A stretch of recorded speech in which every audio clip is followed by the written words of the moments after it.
चलिए, हेलो मेरे प्यारे साथियों, आप सभी लोगों का स्वागत है आपका अपनी क्लास स्टडी फॉर पर्पस में। और आज के इस क्लास में हम लोग पढ़ने वाले हैं जी बायोलॉजी का पार्ट 4। ठीक है, इससे पहले हम लोग पार्ट 1, पार्ट 2 और पार्ट 3 क्लास कर चुके हैं।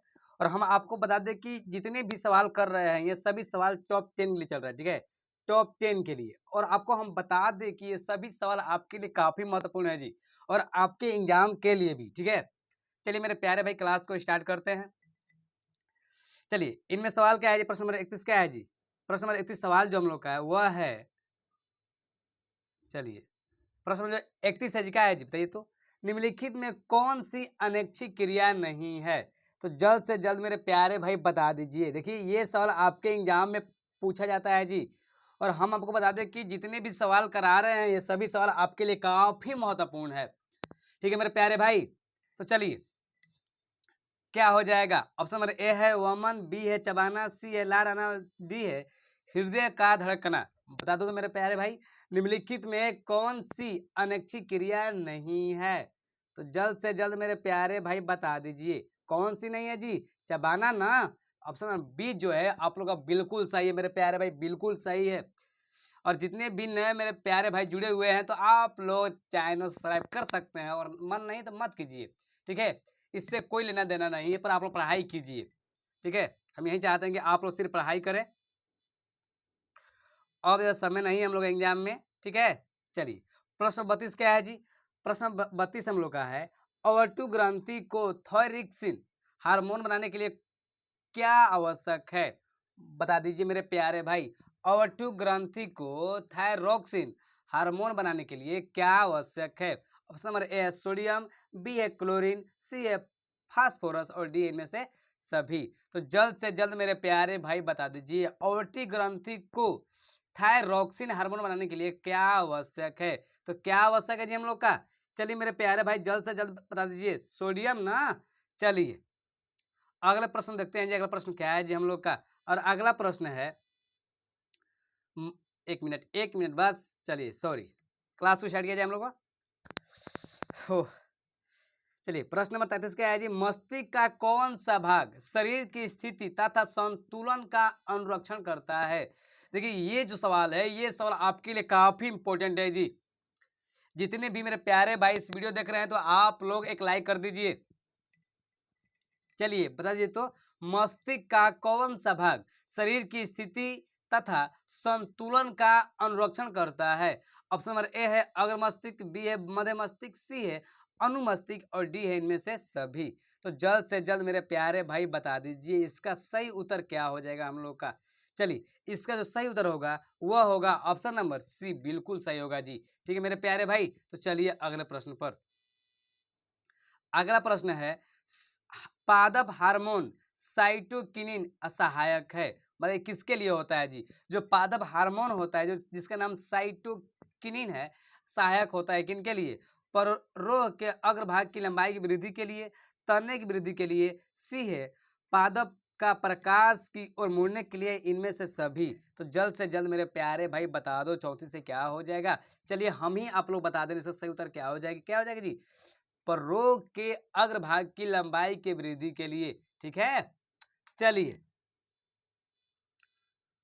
अगला प्रश्न है, अनुकुंचन गति किस पौधे पर प्रमाणित की जाती है?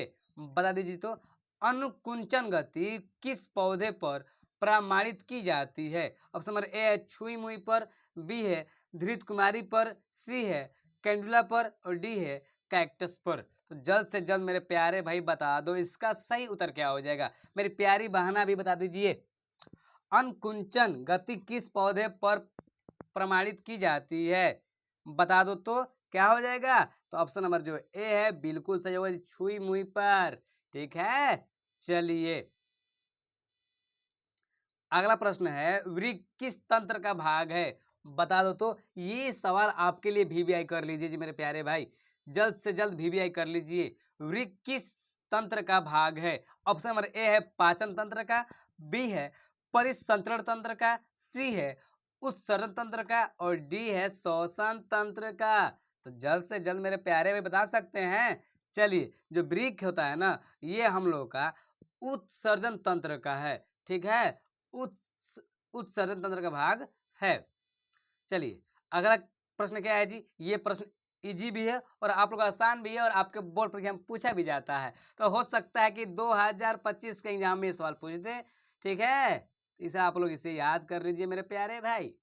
चलिए, इंसुलिन के कमी के कारण कौन सा रोग होता है? भैया इस सवाल का मुझे याद है, क्या हो जाएगा जी, मधुमेह, ठीक है। चलिए अगले प्रश्न पर।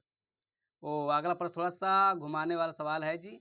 चलिए क्या सवाल है, खोपड़ी के अग्र सिरे पर स्थित न्यूरॉन को शरीर के विभिन्न भागों से प्राप्त होता है, बताओ क्या प्राप्त होता है जी? खोपड़ी के अग्र सिरे पर स्थित न्यूरॉन को शरीर के विभिन्न भागों से क्या प्राप्त होता है? तो ऑप्शन नंबर ए है जल, बी है खून, सी है संकेत और डी है वायु। चलिए इसका सही उत्तर क्या हो जाएगा? इसका जो सही उत्तर होगा वह होगा हम लोग का ऑप्शन नंबर सी, बिल्कुल जी, संकेत को बताता है, ठीक है। चलिए मेरे प्यारे भैया अगले प्रश्न पर। अगला प्रश्न हम लोग क्या है जी, ओटू ग्रंथि को थायरोक्सिन हार्मोन बनाने के लिए आवश्यक है, बता दो तो। ओटू ग्रंथि को थायरोक्सिन हार्मोन बनाने के लिए आवश्यक है। ऑप्शन नंबर ए है लोहा, बी है वसा, सी है प्रोटीन और डी है आयोडीन। जल्द से जल्द मेरे प्यारे भाई बता दो इसका सही उत्तर क्या हो जाएगा। और हम आपको बता दें कि और आज आप मेहनत नहीं करेंगे तो कल कुछ भी नहीं होने वाला है, इतना याद रखिएगा, ठीक है। चलिए अब समझो डी ये बिल्कुल सही होगा जी। और हम आपके लिए हमेशा ही 10 देखो अभी चल रहा है टॉप 10, हम लोग चल रहे हैं, क्या चल रहा है जी, टॉप 10 ही प्रश्न करा रहे हैं आपके। चलिए अभी चल रहा है हम लोग टॉप 10, इसके बाद चलेंगे टॉप 20 और अगले जो महीना है ना वह सिर्फ चलेगा टॉप 20, मतलब पांचों विषय खत्म करने वाले हैं, अकेले ही पढ़ाएंगे आप लोगों को पांचों विषय, ठीक है, चिंता मत कीजिए। और ये महीना है ना हम लोग का, सितंबर जो महीना है, इनमें ना भी खत्म करना है हम लोग का, हिंदी भी खत्म करना है, संस्कृत भी खत्म करना है, ऑब्जेक्टिव प्रश्न जितने भी इंपॉर्टेंट ऑब्जेक्टिव प्रश्न है, और अगले महीना भी खत्म करेंगे हम, फिर रिवाइज कराएंगे आप लोगों को। इसलिए आप लोग चैनल को जुड़ सकते हैं, मतलब आप लोग यूट्यूब की फैमिली में हमारे साथ जुड़ सकते हैं, ठीक है।